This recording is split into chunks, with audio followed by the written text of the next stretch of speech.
Hey folks, I can't believe this is real, but I've got some incredibly good news and it couldn't come at a better time. Last Monday, a guideline changed with our company, and I can't believe this is real, but Diane in my office helped a family with a 545 credit score save nearly $6,000 a year. More importantly than that, they did this with a 545 credit score. They had tried banks, they had tried credit unions, hell, they had applied with us earlier in the year, and we couldn't help them. But when our guideline changed last Monday, it opened up an entire opportunity for a second chance, and it could be the one you've been looking for. Our borrower was a 43-year-old union worker. He worked in the construction business in Pennsylvania, and he found himself stressed to the max. He was over the limit. He was maxed out. Some of his credit cards had been charged off. He had loans with finance companies at 35% interest. He knew he could do better, but he needed someone to give him that second chance. We were able to show him how to use the equity in his home to reduce his monthly payments and get out of debt faster with cheaper monthly payments. He's going to save $489 a month. Now, I'm not saying everybody can do this, and I don't know how long this will even last, but right now we're able to help you at savewithconrad.com. We just did it last week for a fellow with a 545 credit score.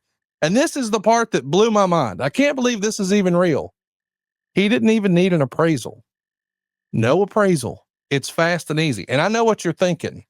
Well, this has to be a subprime loan. It's not. It's with Fannie Mae.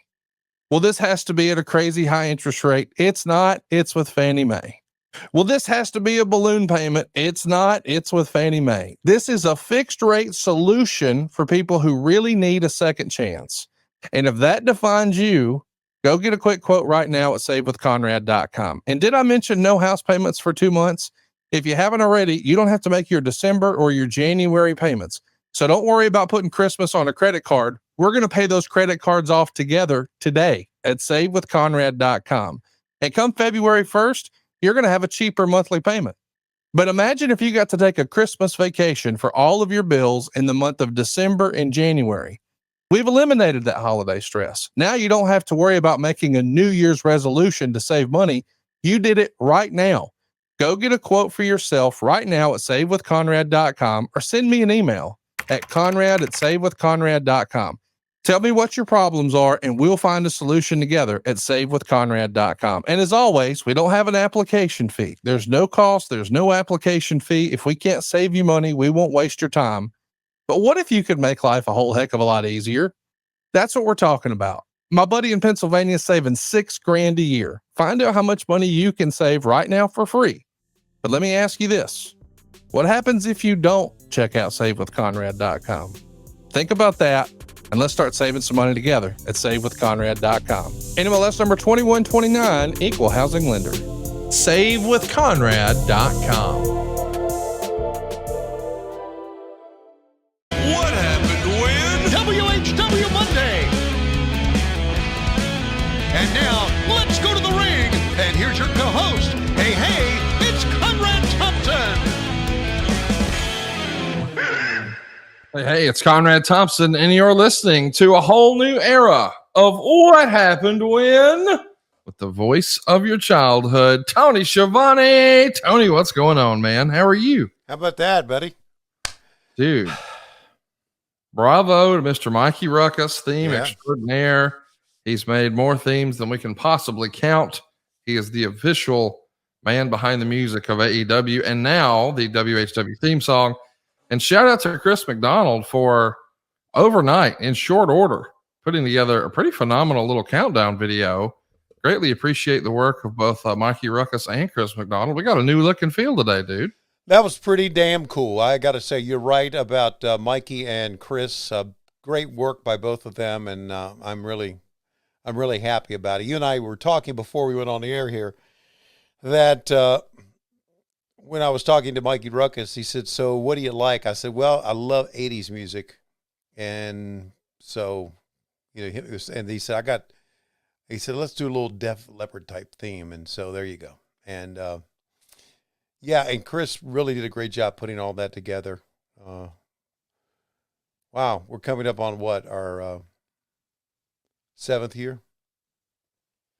18, 19, 20, 21, 22, 23. Oh my God. How's that possible? So yeah, we started in 19. Yeah, we started in 1997. So that's 37. Yeah. No, listen, 7 years, man. Yeah. Not a lot of So, podcasts. I mean, I know some people who can't make it 7 episodes, much less 7 years. So yeah. it's a big deal for us to be right around the corner from that. So thank you guys for being a part of what we're doing. That's our third open, I suppose, because we had our OG one, and then the really fun, long reigning WHW theme, and now a brand new look and feel thanks to Mikey Ruckus, the theme extraordinaire for AEW, and Mr. Chris McDonald. They crushed it, dude, and did it very fast. great turnaround. Talented people can do that. So thanks to both of them. And yeah, it's we've been doing this for quite a while. You know, in the podcast world, and I know I'm right about this, there are more shitty podcasts out there than there are good podcasts. I mean, I was listening to the podcast that I listen to mostly is John Boy and Billy's Big Show, and they're on another network than we are, and so I'm not going to say what network it is, but there's a lot of promos on there about podcasts. Listen to my podcast. I think I've said this before. One guy says, listen to my podcast when I go around the world and sample the great chocolates from around the world. I'm thinking, what? What the fuck? Who the fuck cares? Who the fuck gives a flying fuck? So I think you and I being able to do this for 7 years says a lot about this podcast. It says a lot about your efforts and networking, the ad-free shows, people. It's been good. So I know a lot of people said, I'm going to start a podcast. And like you said, 7 episodes in, they say, nah, I'm not going to put the time in it anymore because it's not worth my time. But this has been worth our time on many levels. And so I just want to let everybody know I appreciate that. Absolutely. We greatly appreciate your support. And man, we're doing something pretty special today, Tony. I'm pretty excited about. Yeah. You know, we just recently announced that you're finally taking your rightful place in the TNT Hall of Fame, receiving the Gordon Soley Award. And during our little clip there, where we rolled a little video to sort of highlight your career, we talked about, your first major event being Starrcade 83. So I thought, hey, not that this is the end of your career, because somehow, some way, you're now the voice of Collision on Saturday night as well. Congrats on that. Thanks. Let's go back to where it all started. So we're going to be watching your debut for Mid-Atlantic Championship Wrestling, and you've told the story before about what an honor it was to be able to go to Ric Flair's home and interview him, and what a big fan of Mid-Atlantic Championship Wrestling you had been, and what a big deal it was for you. So we're going to watch that episode. We encourage you to watch along with us over on Peacock. It's season 11, episode 44. This aired October 22nd, 1983. Tony, it's pretty crazy to think, dude, your 40-year anniversary for your debut in pro wrestling is this coming Monday. So, yeah, I mean, when you really think about that, who has a 40-year career in anything? And this coming Monday will be your 40th anniversary. How about that? Yeah. Obviously, I took 18 years off, but yes, 40 years ago, I did start doing wrestling. And let me say, and I've said this many times, I don't know if I've said it this way or not, but it was a dream come true. Now, my goal was always to be a Major League Baseball announcer, and I got to do some Major League games on the Braves Network with Leo Mazzoni as my color man, which was tremendous. So I got to do that. But I was such a big Mid-Atlantic Championship Wrestling fan that being able to go to Ric Flair's house, as we're going to see, and do some things with Ric Flair was just like, I can't explain. I remember my feeling that day, and I know here 40 years later, I can't explain in words how it felt. But I was pissed my pants excited, put it that way, to be able to do that. Because I had spent so much time, effort, and money going to wrestling shows. That was during my high school and especially during my college years, that was the thing to do. I didn't go to concerts. I went to wrestling matches, and it was like a journey. It was like a destination. It was like a pilgrimage for all of us rednecks from Virginia little town in Craigsville, Virginia, that went. So I even had a white Volkswagen, and a lot of times I would drive that to Greensboro with 4 of us in there, right? And one time we drove down, and it was pouring down rain. I'll never forget it. A guy named Billy Fridley was in the back, and man, how fucking dangerous is this? We're flying down the road to Greensboro in a fucking Volkswagen Beetle. A head-on crash, we're all dead, right? There's nothing in front. And we're drinking beer, okay? And it's pouring down rain, and Bill says, there's something wrong back here. I went, what? Well, this Beetle that we had was a cheap-ass car. We bought it from a guy for a little bit of nothing. It was like, and it really gave me a lot of problems. And Bill said, there's something wrong back here. And I said, what? And the water from the road was coming in the floorboard in the back seat. And they were, their feet were in water. And we're drinking beer, and it's pouring down rain, and we're going to wrestling. Man, the memories. So what year do you think that was, if you had to guess? That would probably have been 78, 79. Wow. Around that time. And think about that as a fan, just a handful of years later, here you are at Ric Flair's house, and you're getting paid to be there. Yeah. That's pretty cool. That is cool. So, yeah, it has really been a great career, and it really has.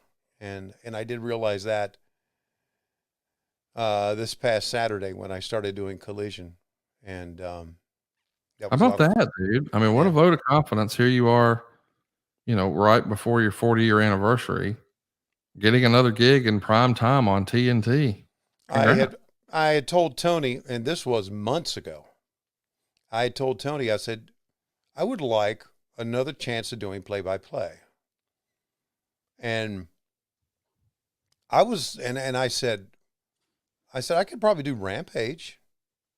And he said, okay, well, let me think about it. And I thought I was going to end up doing, play-by-play on Rampage. But then he hit me with this, and, you don't say, nah, I don't want to do that. You say, yeah, hell yeah, I'll do it. And and I've told him this many times, and I'm sincere about this, I really am. Kevin Kelly is a great announcer. Oh, yeah. He is so smooth and so good. And I really, really enjoy working with him and Nigel. And I know we've only worked together like once, but we've been together backstage for a number of months now. So, I got to tell you what I'm excited to hear about is, as folks are listening to this later today, when you go to TV and you run into Taz, and it'll be the first time you've seen him since you got a Saturday gig. Yeah. You're going to get a lot of shit. You know that, right? Yeah, of course I am. And that's par with the course with him. If I didn't get shit from Taz, he's mad at you. That's right. It wouldn't be Taz. On some level, that's how you know he's not mad at you, if he's giving you shit. Right, exactly. If he's not giving you shit, he's got heat with you. Yeah. I don't know if you've ever seen Taz really, really mad. I've heard it on the phone once. Yeah. Well, I've seen it. And I'm not going to say what it was because it's in the private wrestling business. Yeah. Yeah. But I was the one that calmed him down, and it was talk slow, look him in the eyes, be very, very supportive, but it was good. So listen, one of the reasons I'm very fortunate about my career is the people I've been working with. JR, Gordon Soley, you, Kevin Kelly, Nigel, Excalibur, Taz. I know I'm going to miss Jesse Ventura, Bobby Heenan, Mike Tenay, Larry Zbyszko, Dutch Mantell, Kevin Sullivan. Holy shit. Dusty Bob Rhodes. Caudle. Bob Caudle. David Crockett. David Crockett. Yeah.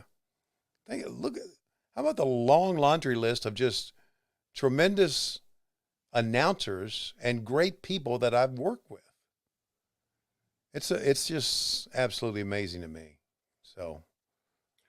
All right. If you own a handgun for self-defense, your storage likely fits into one of two frustrating categories. It's either locked away, meaning it is safe, but it's out of reach in case of an emergency, or it's unsecured, which means you've left it vulnerable to anyone. Well, Stopbox USA saw this problem and designed a groundbreaking solution called the Stopbox Pro. And with the Stopbox Pro, you'll never have to choose between security and readiness again.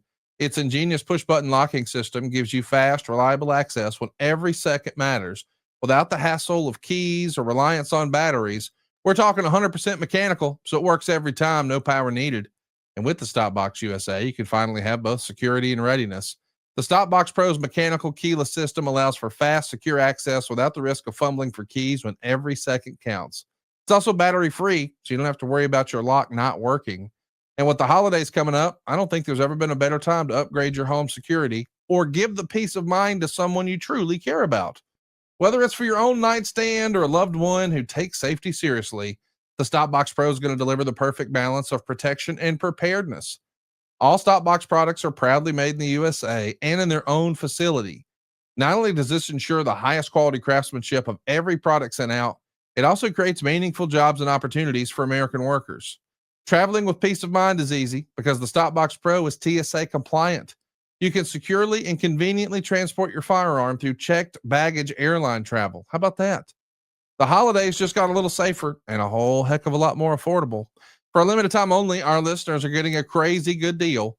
Not only do you get 10% off your entire order when you use the code WHW10 at Stopbox USA, but they're also hooking you up with a buy one, get one free for their Stopbox Pro. That's 10% off and a free Stopbox Pro when you use the code WHW10 at StopboxUSA.com.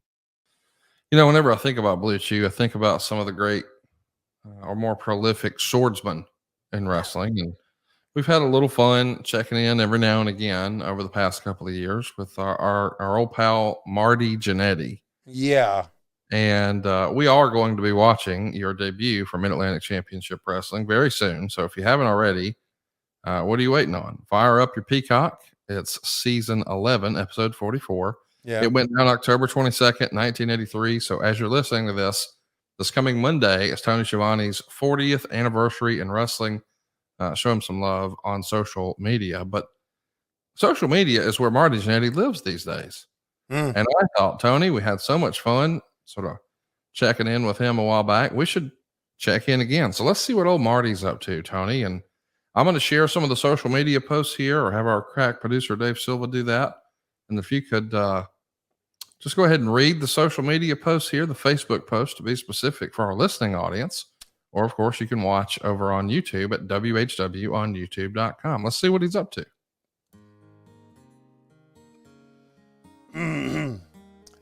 Holy shit. Look at that picture. This is the last time I got to see him. He died shortly thereafter. Loves and misses him. Bobby the Brain Heenan. P.S. One of my favorite Bobby stories.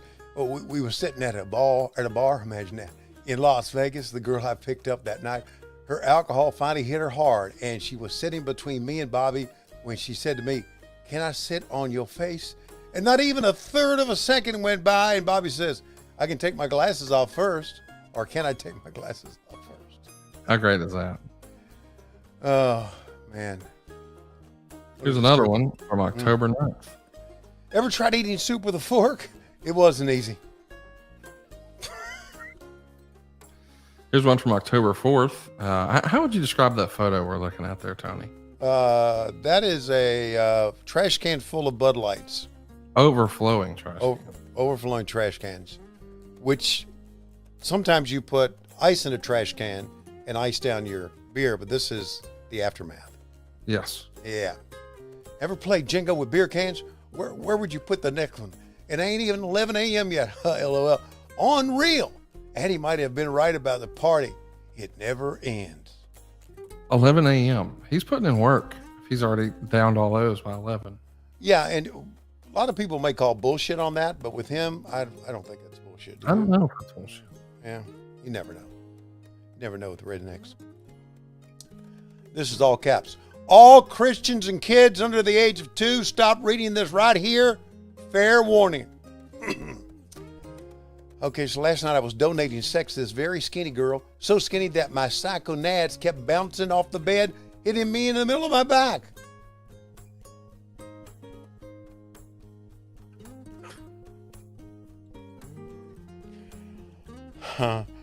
But I thought someone was tapping me saying, "Hey man, it's my turn." Oh boy, I'm in trouble on this one. LOL. My favorite part of that is all Christians and kids under the age of 2 stop reading right here. Yeah. How old were you when you first started reading? I don't know. 5. I'm also a fan of the phrase psychonads. Psychonads. Yeah, maybe we can get you to say that on TV sometime. Oh God. Hit him right in the psychonads. I mean, you can't do it on Wednesday because we know Taz is going to hit us with the Yambag Jones. Right, yeah. We got a few more here for Marty, I think. The more I drink, the more sober I get. And I ain't sure what this girl thinks she's sucking, but it's my big toe. Who's more drunk? LOL. Okay, so that tells me that he's got his phone and he's posting while the girl is sucking on his big toe. Yep. This is real-time Marty Jannetty. Yep. Here's another good one I think you'll like. Okay. I just heard my ex-partner, Sean, got rear-ended. Thank goodness he wasn't in his car. LOL.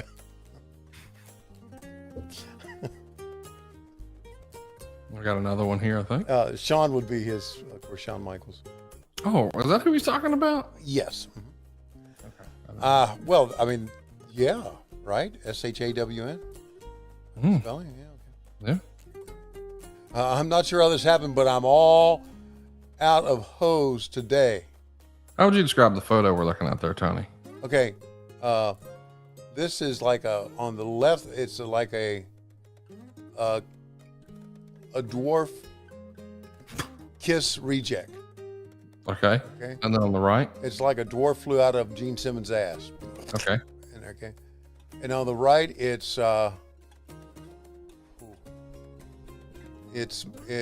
Marty cosplaying the first lady from back in the 80s. He lives an interesting life. Can we agree on that? Well, let's say that not only does he have an interesting life, that he lets us all in on it. Yeah, he does. Many of us have interesting lives. I'm sure there are people out there that have more interesting lives, but they are smart enough to keep it off social media. Yeah, not everything has to be on social media. No. I think Silva has maybe a couple more. Okay. Wow. How about this one? So what had happened was I was walking down the street eating a stale and crusty tuna fish sandwich. I saw this sign and thought, holy shit, this means Billy's, a good friend's, career is pretty much over. Then I saw my name on there too. LOL. Damn it, LOL.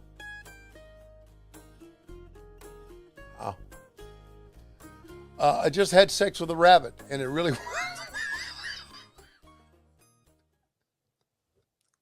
I saw that Sean Ross Sapp of Fightful. He had to put that on there. Like, well, he couldn't believe it either.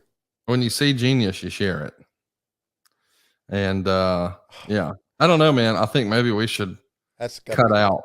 That's got to be the crown social media posting, don't you think? Yeah, I do. We got a lot of people with us here live. Coach Rosie, always, Yambag Jones, Kelly Cox, Gavin Napier. Who else is? Josh Fields is with us. Brian Harazma. I never pronounced that right. Coach Keith Morrison is here. Hello, Coach. And did I say Eric Green? Yeah, I don't know if I missed your name. I'm sorry. Brian. I mean, we got a bunch of folks hanging out with us today. That's cool. All right, real quick, I want to remind everybody, especially this time of year, did you know at SaveWithConrad.com you can skip your next 2 house payments? That's right. You'll get a cheaper monthly payment and no payments until next year. How about a little Christmas vacation from house payments? That's right. No payments in November or December at SaveWithConrad.com. Well, let's do it. Without further ado, let's watch your debut, and what a special episode it is. You want to talk about signing up at the right time, the right place. Timing is everything. This is the episode where we're going to announce Starrcade 83.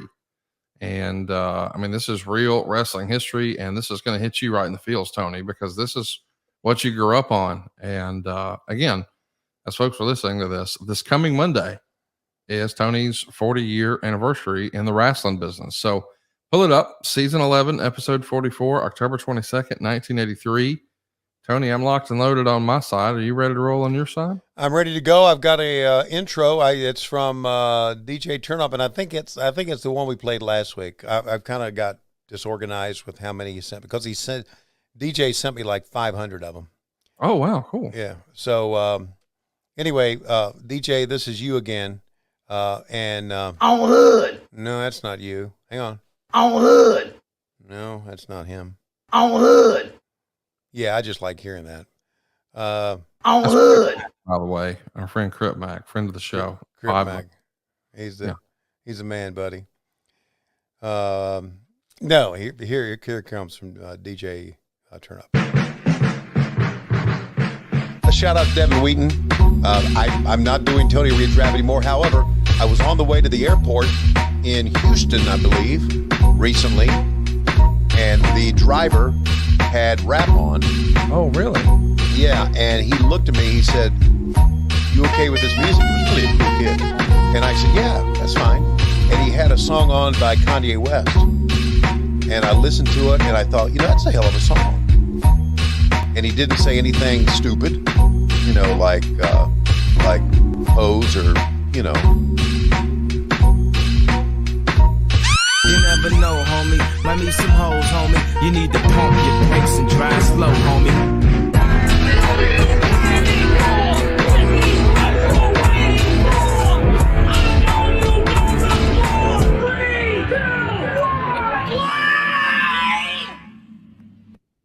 So we get the old most complete form possible disclaimer. A lot of these old territory tapes, we don't have them in the most complete version, but we're doing the best we can. Here comes their theme song. Of course, we used that for Ric Flair's last match last year. That's not the original Mid-Atlantic Championship Wrestling theme that I remember. No, they couldn't lie. It's a good one. How about this, Lord? This is Spartanburg Memorial Auditorium, by the way. I like that you know right away. See those columns in the back? That's what gives it away. Yeah. The new World Tag Team Champions, Rick Steamboat and Jay Youngblood. And we're going to watch them right here on Mid-Atlantic Championship Wrestling in a tag team match against Bill Howard and the Magic Dragon. Of course, you have said here before, you weren't the world's biggest Jay Youngblood fan. No, look, I was I just walked into the backstage area, and so to speak, and I was brand new, and he had never really seen me before, right? So, and most everybody was receptive and very nice, except for him. So there you go. I don't understand why he was the way he is, but you know what? Fuck him. So he was a known asshole. I don't know if he's a known asshole, but he was an asshole to me. Well, you knew him to be an asshole. Yeah, so. I did. Right. But you know what? He's dead, so fuck him. Oh, wow. There you go. Be sure to check out He's Dead, So Fuck Him t-shirts available now over at lowestrules.com. I like that camera angle right there. That's pretty cool. That's pretty cool. There's Jackie Crockett holding the ringside cam. Last time I think were there. What's how many people? Yeah, because you can tell from that angle it's not a huge building. No, it's not. I don't know, maybe 1,500. You think? I don't know. That might even be high. It looks like a Ring of Honor TV taping with the light trees in the background and all that. Like, yeah. You go back and you look at early Ring of Honor stuff from, we'll call it 04, 05, 06. It looks a lot like this. Yeah. I think that one shot that we saw, the back of Jackie's head, I think that is the camera that is on the set. The set was, as you look straight on at the ring, the set was to the right. and guys could walk out. I remember the Spartanburg Memorial Auditorium and the Greenville Auditorium very, very well. But see, that's the set, and I think what they just did was swing the camera around. I see. When Bob Caudle would be standing there, and this is the building where I first stood with Bob Caudle doing something. I don't know what it was. Can't remember. Maybe I was on Mid-Atlantic at that time. I stood with Bob Caudle, and we were just standing there waiting to get, and I just completely marked out on him. I told him, I said, Bob, I don't want to seem like a fanboy here, but standing next to you with a microphone, being able to do what we're just about getting ready to do, I said, this is one of the biggest moments of my life, buddy.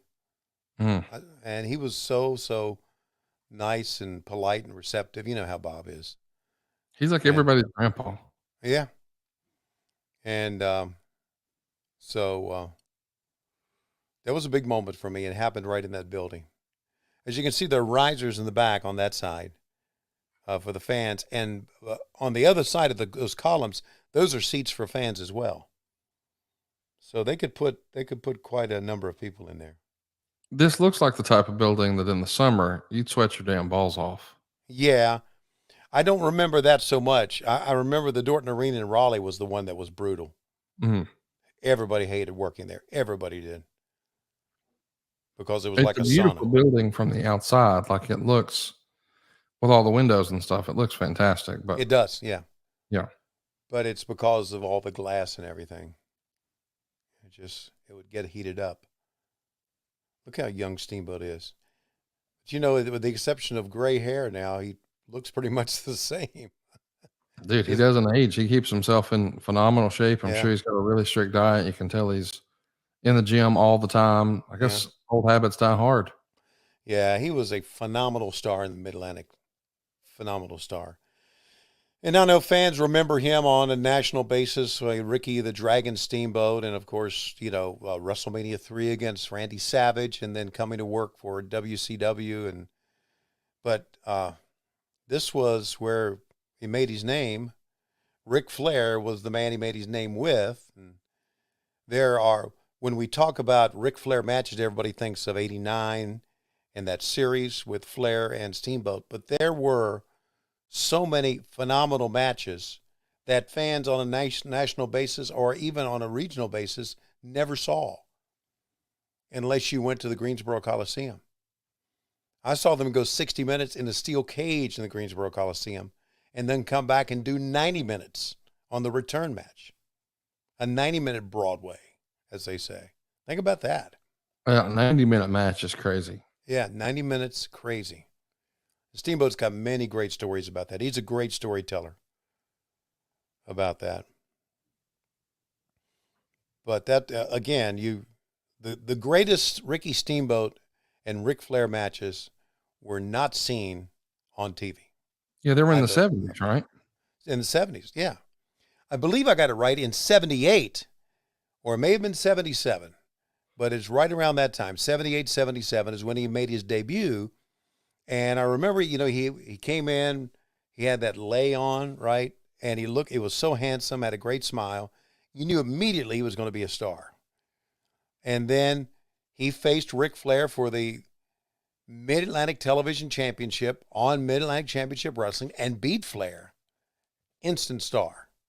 And Flair made him that way. So Flair knew, man. And, of course, he and Jay Youngblood went on to really have a great run, especially against Sergeant Slaughter and Don Kernodle, right? That was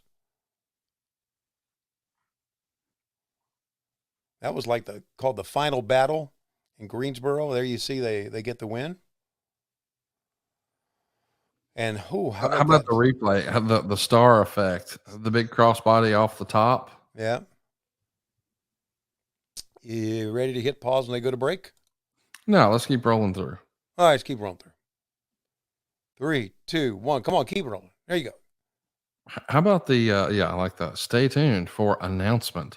All right, When they come back, man, this is going to be, you're going to have a quote unquote reporter on the outside. It feels special. Let's Let's track it. Clary on special assignment reporting from Tampa, Florida.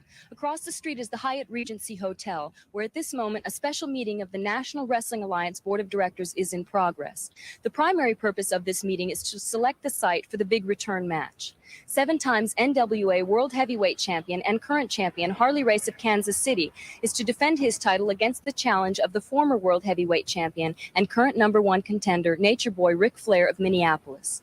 The NWA Board of Directors has already announced that the match, when it takes place, will contain a no disqualification clause, and both men will meet inside a ring that will be surrounded by a steel cage. Promoters are here today from all over the world, including a group from here in Florida. Tampa Bay has already been selected as the site of Super Bowl 18, and the promoters here are hopeful of securing the bid, which would focus a tremendous amount of national and worldwide attention on the local scene. However, no announcement has been released up to this moment. Let's go inside to the meeting room and join the Dean of Wrestling Commentators, Gordon Soley. Well, thank you very much, Barbara. We're here in the boardroom now of the Hyatt Regency Hotel. In the closing moments of this very, very important meeting, promoters from all over the world are here waiting to find out the site selection for the return match of the World Heavyweight Championship. And I see young Bill Alfonso. Fonzie's there.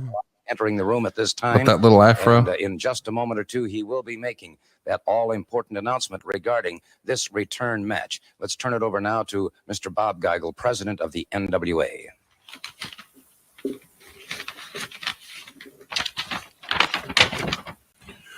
Pursuant to the bylaws of the National Wrestling Alliance and in compliance with recommendations of the Site Selection Committee, we, the Board of Directors, are proud to award to James Crockett and Mid-Atlantic Promotions, Inc., the NWA World Championship rematch between 7-time World Champion Harley Race and the #1 challenger and former World Champion Ric Flair.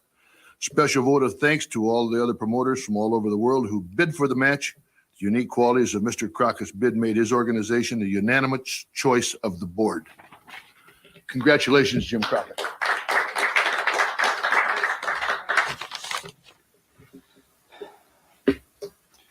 Thank you very much. This is a very happy day for me, people in our company. I'm sort of at a loss for words. I have a few notes here. Part of our proposal is based upon the importance of this match. There've been fights of the year, games of the year. Used to the 76ers and the Boston team used to be called the matchup of the decade. When Ali and Frazier fought, they called it the fight of the decade. Well, this is more than a fight of a decade. This match is not just for America, it's for around the world. And Ric Flair and Harley Race, I mean, to get this match for Greensboro is just unbelievable. And we're going to call this match the Starrcade 83 for Greensboro, North Carolina. And the match is going to be scheduled for Thursday, November the 24th, Thanksgiving night, 1983. I want to thank the Board of Directors and President Bob Caudle and all the members of the National Wrestling Alliance in allowing Jim Crockett Promotions to have. You know, of course, via satellite, we do have both the NWA World Heavyweight Champion Harley Race standing by. We're going to get his reactions, and then we're going to be going to the #1 challenger, Ric Flair. So let's switch now to Kansas City and to the 7 times World Heavyweight Champion Harley Race. David Manning with KTVT Channel 11. Harley Race has just arrived here at the Will Rogers Memorial Coliseum. Harley Race, NWA World Heavyweight Champion. I'm wondering if you've heard the news. Via satellite just very few minutes ago, you were probably on the way here to the Coliseum. Jim Crockett, via satellite, has announced he has outbidded every promoter, not only in the United States, but the world, and the match between you and Ric Flair is scheduled for Thanksgiving Day in Greensboro, North Carolina. Your reaction to that, Mr. Race?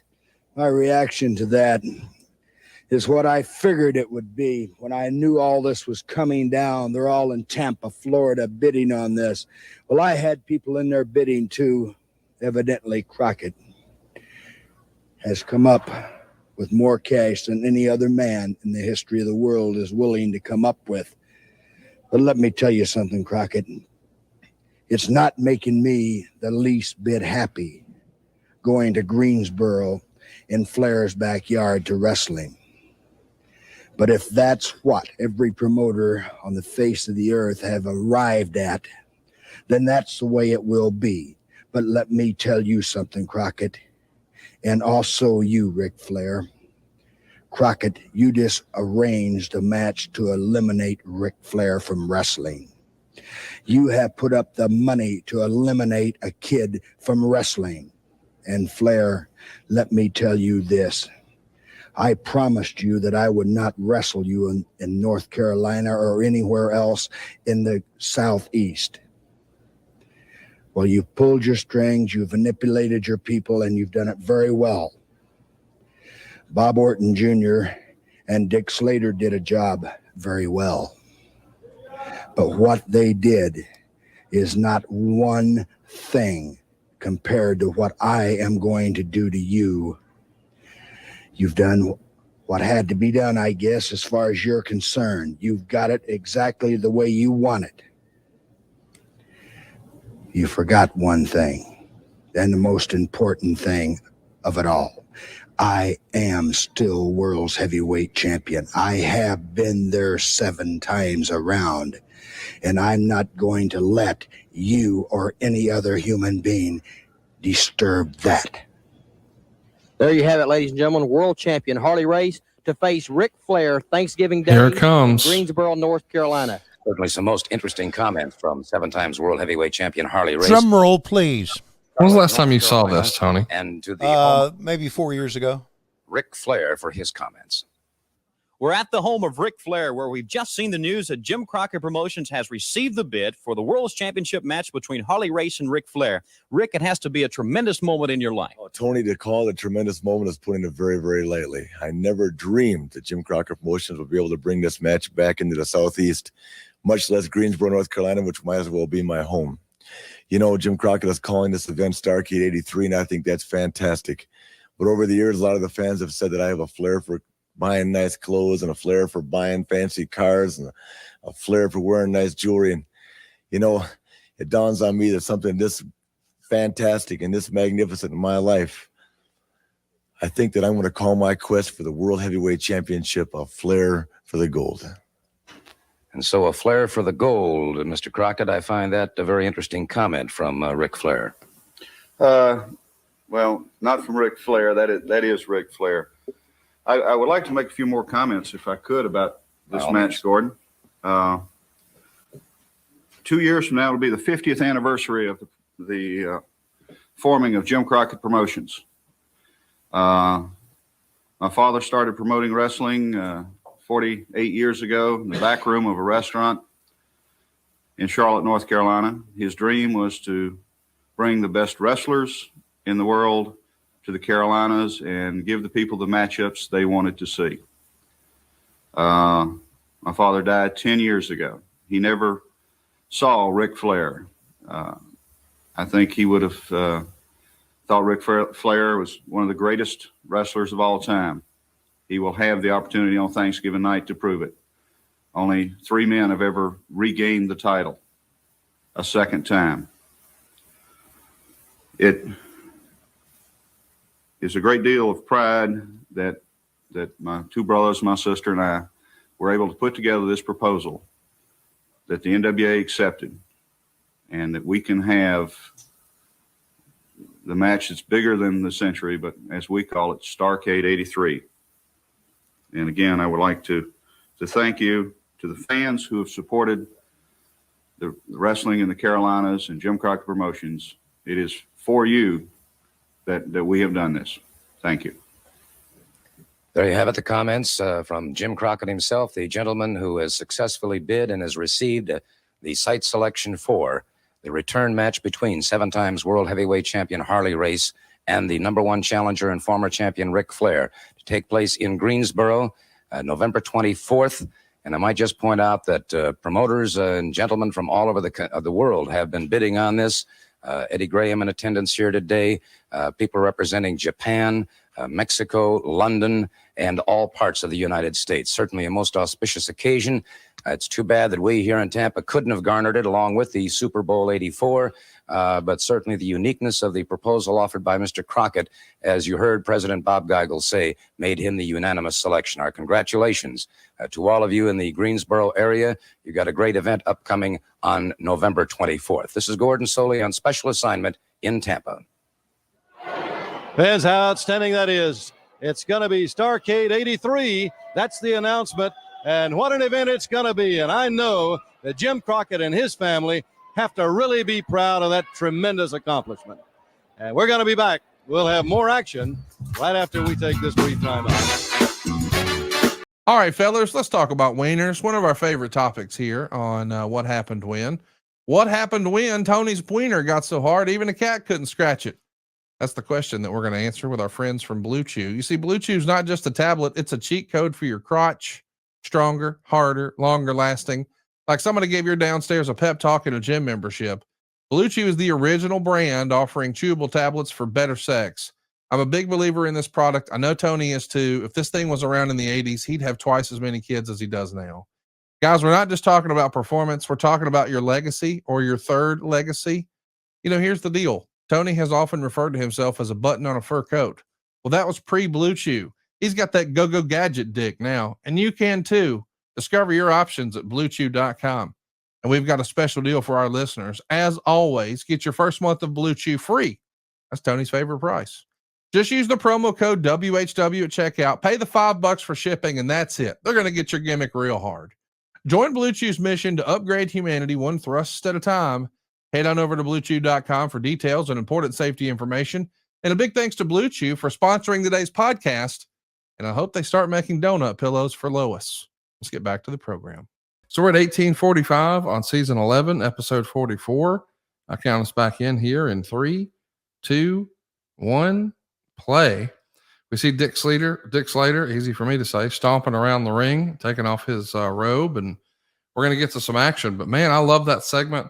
I love the old boardroom feel. We tried to create some of that with Ric Flair's last match last year, and I loved Bob Caudle being there, and it was cool to hear Eddie Graham shout out. And we saw Bill Alfonso, and I think that was Hiro Matsuda. Did you recognize anybody else besides Jim Crockett in the room? Yeah, Jackie Crockett was in the room, and the Asian gentleman on the Crockett side was Duke Kiyomuka.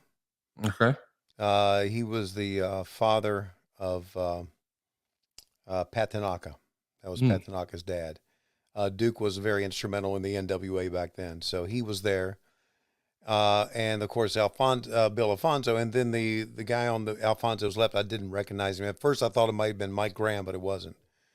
That's the only guy I didn't recognize. What about the reporter outside? Did you know her, the lady? Oh, Barbara Clary? Mm-hmm. I had met Barbara once. Barbara was a fixture on Championship Wrestling from Florida with Gordon Soley. Gordon would pitch to her at the desk, and she would talk about because if you'll recall, the Grahams were big into doing things for like the Boys Ranch and a lot of charities down in Florida, and she would announce some of the charities they were doing things for. So she didn't interview wrestlers, but if you look at some of the old Championship Wrestling from Florida tapes, she was on there, and they had her. If you go back and watch Starrcade 83, she was in the stands interviewing fans at Starrcade. So, yeah, Barbara was a part of that TV. So that's why they had her there. There you go. As we're watching, Bob Roop is talking in a little box. And for Harley Race to come to Ric Flair's backyard and have to protect. That's Randy Orton's dad, Bob Orton, isn't it? Right, yeah. Let me tell you, wrestling fans, something too. I personally am going to try to make sure that when the 24th rolls around, Ric Flair is not healthy enough to step into that cage. So we've got the main event set. Yeah. You saw that. First of all, I thought Gordon Soley did a fantastic job. He was great. And I love the look. I love the set, the backdrop, the office setting. I thought Bob Caudle did a great job. But you could tell Jimmy was nervous. Of course. And, you know, I know that he ran a hell of a promotion, and it was our great honor to get to interview him several years ago one of the highlights of my wrestling experience. It's available on adfreeshows.com if you haven't seen it, but it was remarkable to see him way back then because, his business is about to explode. Starrcade 83 was the predecessor for WrestleMania, and they made this look and feel special. That whole via satellite, we know that was just a tape sent over from Dallas, but you saw David Manning, who was a member of the office there for World Class. And of course, they acted like Harley was just arriving to the building, yet his car was clean and parked backwards and showing off that Cadillac. And he clearly was not doing a scripted promo. Yeah. But it was fun. It was effective. It was believable. And then we went to U-Man, and that looked like Flair's old sunken living room. And he was calm and cool and confident. And man, you were sitting at attention. You could tell that it was a big deal for you. Yeah. It's amazing how things change in 40 years. And I was just a young baseball announcer trying out a brand new phony voice. We're here with Ric Flair. Rick, good to be talking to you, buddy. How about that? Jesus. Anyway, so a big deal for me, and it was great going back and watching that. And I think, if I'm right, we're going to see me later on in the show again. They also had the Bob Orton clip that you saw during the Dick Slater match. Is instrumental because Orton and Slater are going to be like Harley Race's hitmen. Yes. To try to prevent Ric Flair from getting to Starrcade. And I guess they're going to beat him up. I'm not sure what they're going to do before Starrcade. So turn around to the camera. Slater getting the win. Yeah. Tommy Young letting him know to turn around to the camera. So this happened. I don't know. I can't remember the day of the week this happened. But I've told the story before. I did the work, and then like 2 days later, Frances said to me, she called me into her office at the ballpark. Frances said to me, she said, well, see, there you go. Okay, here we go. Let's track it. You and Roddy Piper. See, Starrcade 83, a Flair for the gold on closed circuit. And Roddy Piper, it's going to be a big event. Strangler Lewis, Luthez, you can name them all, but there's none that's going to be as big as Starrcade 83. For the first time in the history of wrestling, they're taking and putting the World's Heavyweight Championship in a cage. For the first time in professional wrestling in Savannah, you are going to be able to see a match that they said would never take place. Come high water tide, come nothing, we will never have this match. Finally, because we've been beating each other's brains out. Valentine's have been a running. I've been a running. I'm getting tired of chasing. They're going to take 12 foot of logger's chain, 12 feet, 40 pounds of chain. I want you to check it out. Sling it across the ring. Then they're going to take a dog collar, had him made up myself, went down to the pit bull factory. Got little nasty studs on it. Had that made special. You see, what that does is prevent them from grabbing it around the throat. Kind of makes the hands bleed. In Savannah, for the first time in the history of all professional wrestling, goes back 200 years, you're going to see something you never seen in your life before. Take these collars and attach them to two men. Somebody's neck gets busted in a match like this. Somebody's career gets ended in a match like this. Oh, you can't grab the throat, but you can choke. You can do anything you want to do with 12 foot of chain. No here, no, I can't hear. But one thing I've learned to do when it comes to Valentine, especially Savannah, I know how to hang 'em on.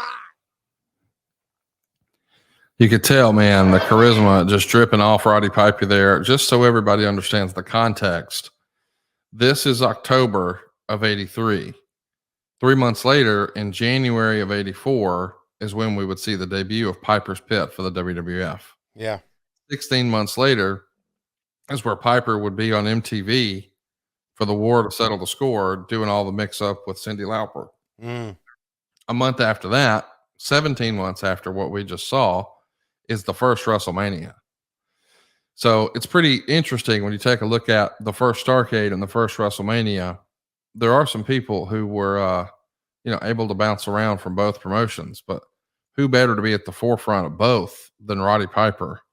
And it's crazy to think just 3 months after this, man, the debut of Piper's Pit, which became an institution so far ahead of its time. A really, really fun promo there. But the interview sort of cut off a story you were telling where a couple of days after this aired, when you had visited with, or maybe not even when it aired, but a couple of days after you went to Flair's home, Right. Frances Crockett called. What'd she say? First thing she said, I never will forget how she prefaced this. She prefaced this. She looked around her desk. She says, well, I was afraid this was going to happen. Mm-mm. And I went, oh, shit, what are we talking about? She said, Jimmy and David want you to come to the studio and start doing backstage local promo interviews. And, of course, I was excited, and she was not. And she said, I'm going to tell you that you're going to get caught in the middle here. She said, you work for me, and your job is baseball.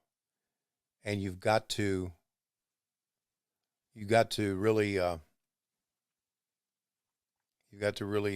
be dedicated to that. But they're going to want you to do work for them, and they're going to continue to pull you back and forth. And it did. It caused a lot of friction. She threatened to fire me a couple times because I wasn't doing enough work in baseball. Because not only did I was the announcer, but I had to sell ads. Go out and hit the street. That was part of the gig. But I spent a lot of more time, doing work down at the wrestling office. And then as we moved into the TBS era, there was a couple of times that we would do a simulcast. I would have Eli Gold in Birmingham. We would do a simulcast where the Charlotte O's would be playing the Birmingham Barons, and we would pick up the broadcast. And why? Because on a Saturday I was still at TBS. Now, we did it in the mornings, but there were a couple of times that my flight was delayed getting into town. So it put a strain on me. It really did. But what you saw there started me doing more. Mm-hmm. And I'm thinking, I may be wrong, but that interview with Piper, although he talked about Savannah, I don't know why there. That interview with Piper, that was a place card or a place setting, and that's where they rolled the local promos in. And we got Ric Flair coming up. A big promo from Flair. That was, by the way, Mark Lewin and Kevin Sullivan in tag team action. Yes.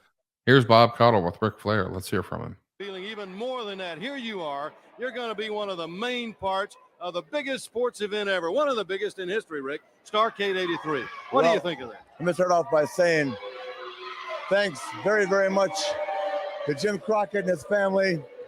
I know that they outdid themselves when they went to Tampa.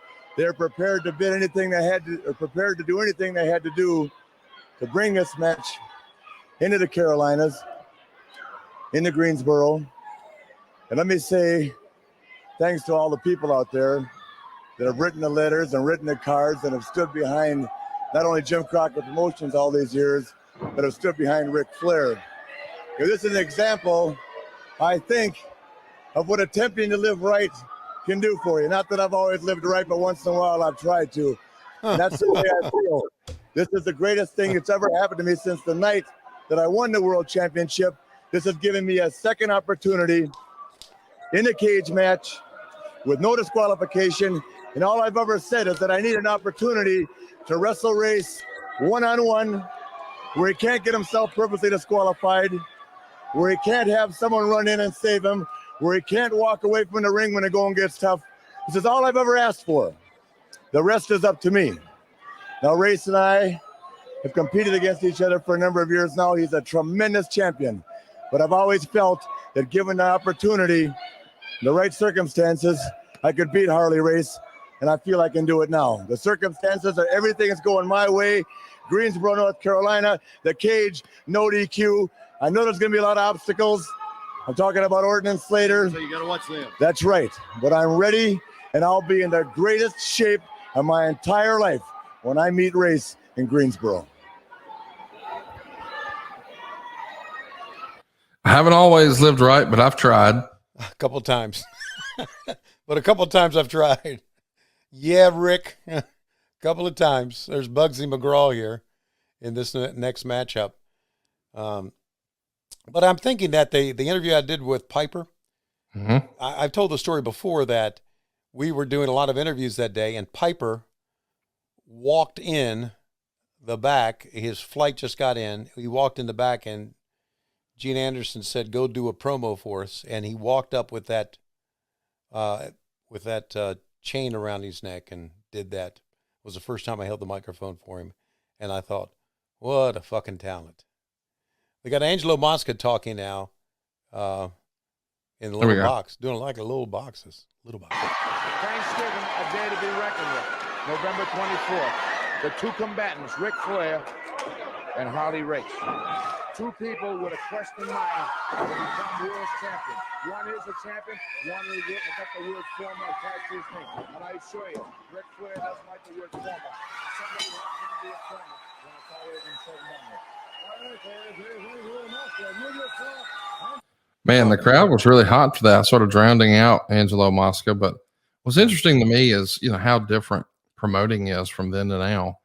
They're pushing an event on November 24th. This aired on October 22nd. So you're talking about, a month and 2 days later. Yeah. Whereas now, like they're putting Royal Rumble tickets on sale right now for January. End of January going on sale right now. So you're talking months and months and months later. Yeah. Well, and that's because those events are, now established. So a lot of fans just hear Royal Rumble and they want to be there. And this Starrcade was very new. Now, it's interesting, not only interesting, but we've talked about it before that this was Dusty's booking. If you have something very big. Oh, wait, here we go. Let's talk. Crockett. There's nothing at all that makes me happy about this, being fenced into a cage, especially in Greensboro. In your backyard, I said it'd never happen, but you undercut, backstabbed, and outbid every other promoter in the world to come up with it. Well, now that you got it, now that it's all arranged, you're both sitting back gloating and thinking that you've got me right where you want me. Well, let me remind you of a few things. A lot of people have thought they put Harley Race exactly where they wanted him. Well, 7 times around, I proved every damn one of you wrong. And I'll guarantee you this, in Greensboro, Flair, I'm going to prove you wrong. This time, we're very pleased to announce Savannah, Georgia has been selected as one of the sites to see Starrcade 83, A Flair for the Gold on closed circuit. We have Greg Valentine with us, and Greg, it's going to be a big night for professional wrestling. Probably the biggest night professional wrestling has ever had. Starrcade 83. Like in football, you've got the Super Bowl. Baseball, you've got the World Series. Wrestling, you've got Starrcade 83. Put together by Jim Crockett Promotions, closed circuit in Savannah, Georgia.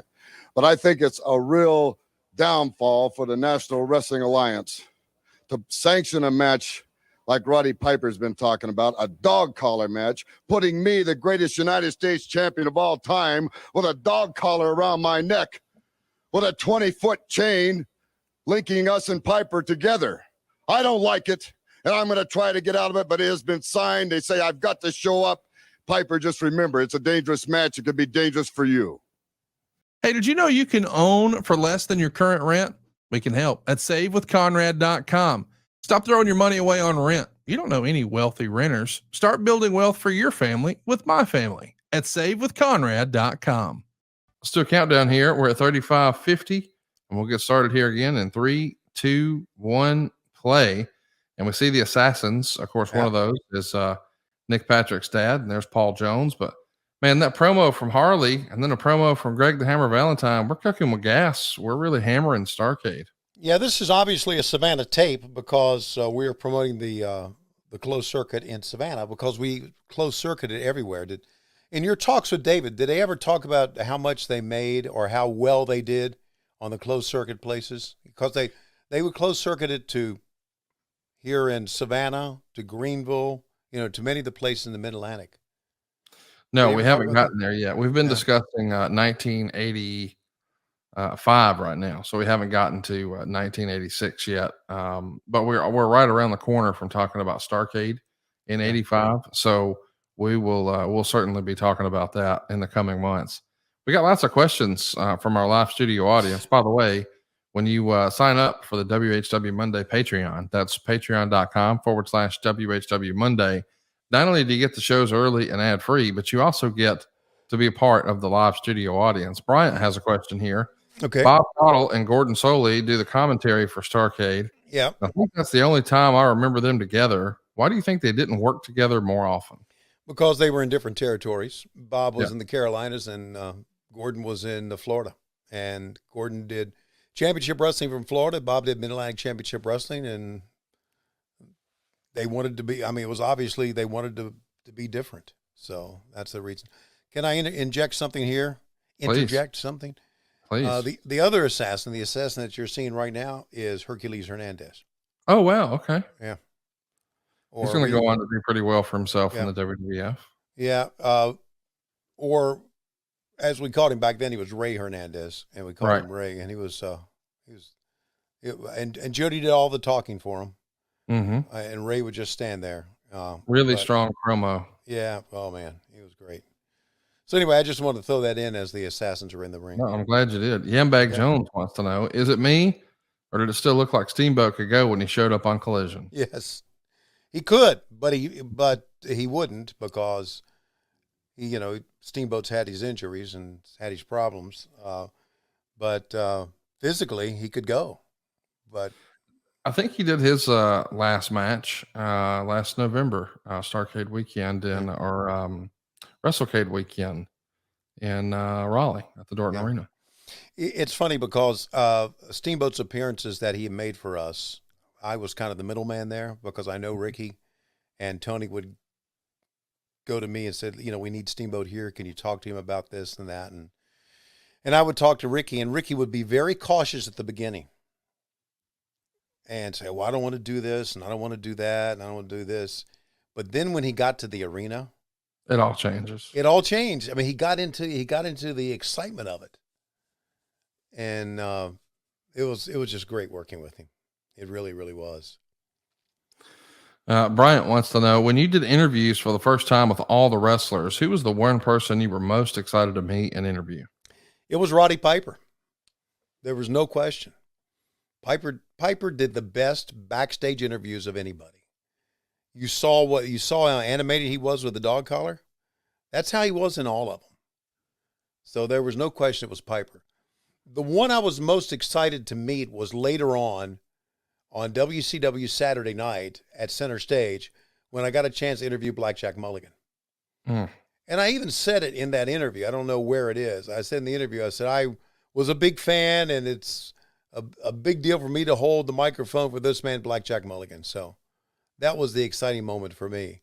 But during that time when I first started, Blackjack was not around, but Roddy Piper was the best, and I was the most excited to meet him. So there's those damn assassins and Paul Jones. Yeah, the assassins have lost the match, but they're winning the war. A big post-match angle here, really hurting.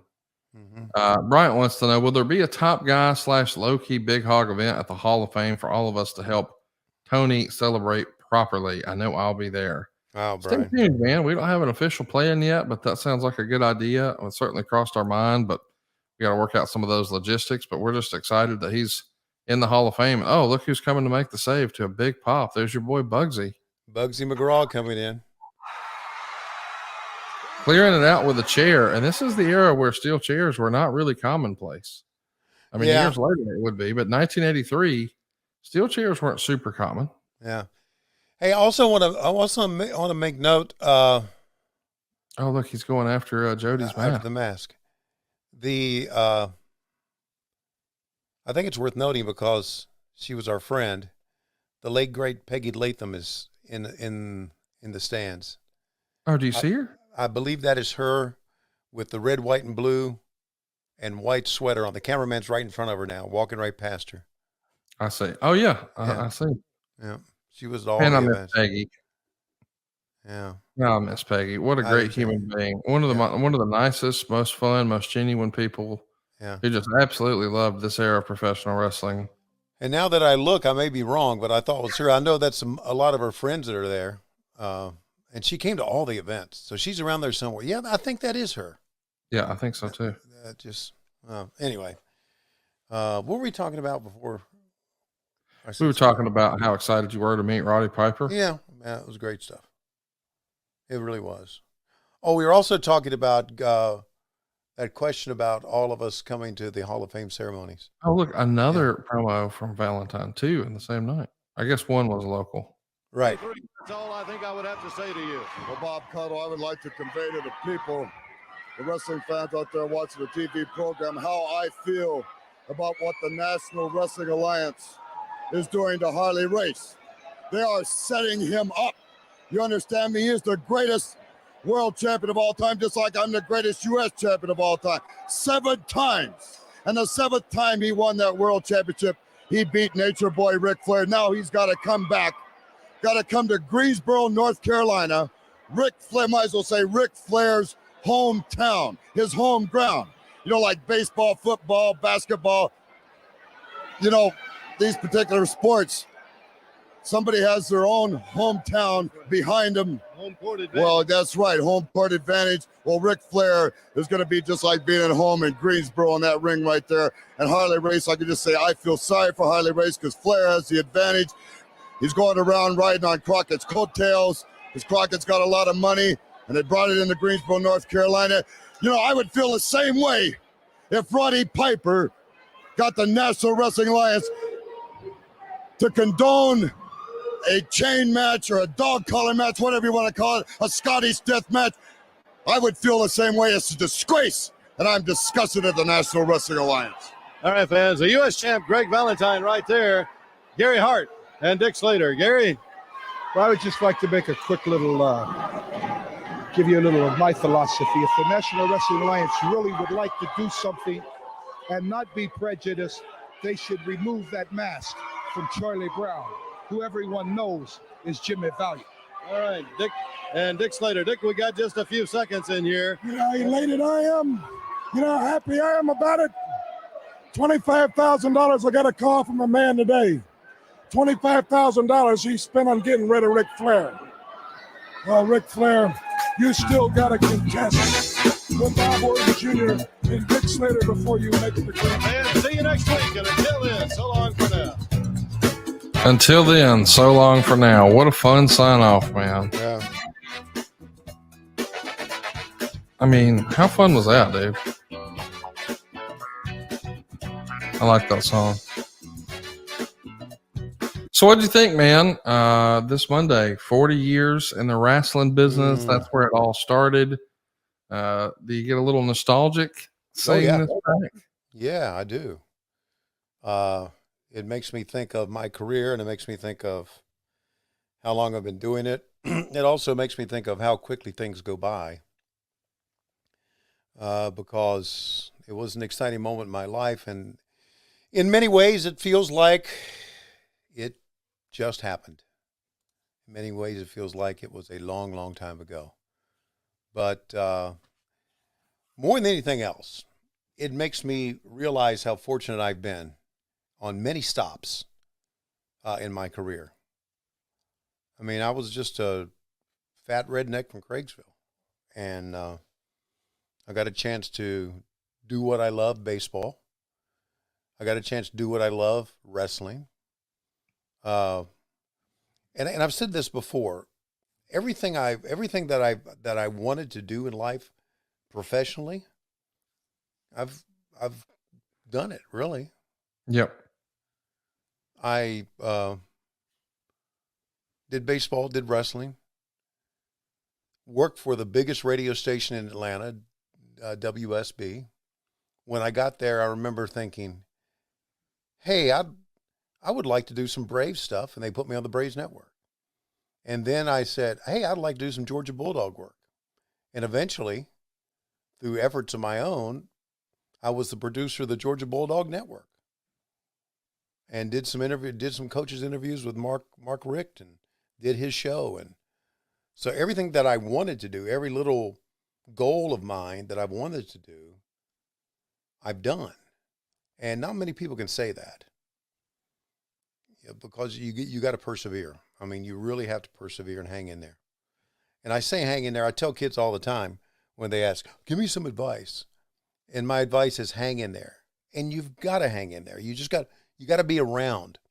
The reason they chose me to do that interview with Ric Flair was two things. Number one, because I talked to Frances about it and bothered her about it. And number two, I was just there. I happened to be around. Right place at the right time. Tom Romanesco, who was the general manager of the first baseball team that I worked for, the Greensboro Hornets, in 1981, where I left Greensboro with a wife. Tom Romanesco told me, he said, luck is a part of the game.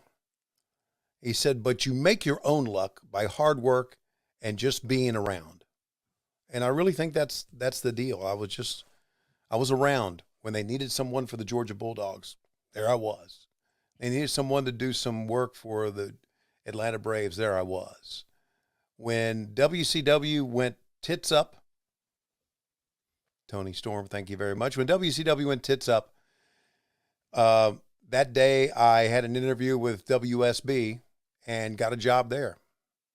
So I was just, again, you make your own breaks. I really do. I really think so. And also I think, I started at a time to where the announcing profession was competitive back then, but nothing like it is right now. Man, it's competitive. Back then, not everybody wanted to be a wrestling announcer, right? Because it had a stigma. But there's a lot of people who'd love to be wrestling announcers now. And but you keep taking all their jobs. Yes, I do. Yeah. Yeah. Because you're around. Yeah, you're at every show. You're around. I'm around. It's funny. They did an interview with me for the Atlanta Journal-Constitution. It was like a little thing. I wish I could find it. And when was it? Oh God, I don't know. I know I've got it here somewhere. It's way back when. Way back. It was probably like in '84 when I first started. And they just would like question and answer. And one of the questions was, what do you say to a young person who wants to become a wrestling announcer? And my response was, don't call Jim Crockett. We've got enough already. I love that. Yeah. And Johnny Weaver read that and like just howled laughing. So yeah, I'll have to find that. That's somewhere around here. Anyway, so yeah, just got to persevere, guys. The break's not going to always go your way, but and of course, then again, you never know how great your life is going to be until you meet Conrad Thompson. Oh my God, will you stop? And start doing this podcast and turn things around. So there you go. Dude, 40 years. Happy anniversary, Tony. It was a great honor to be able to watch this back with you.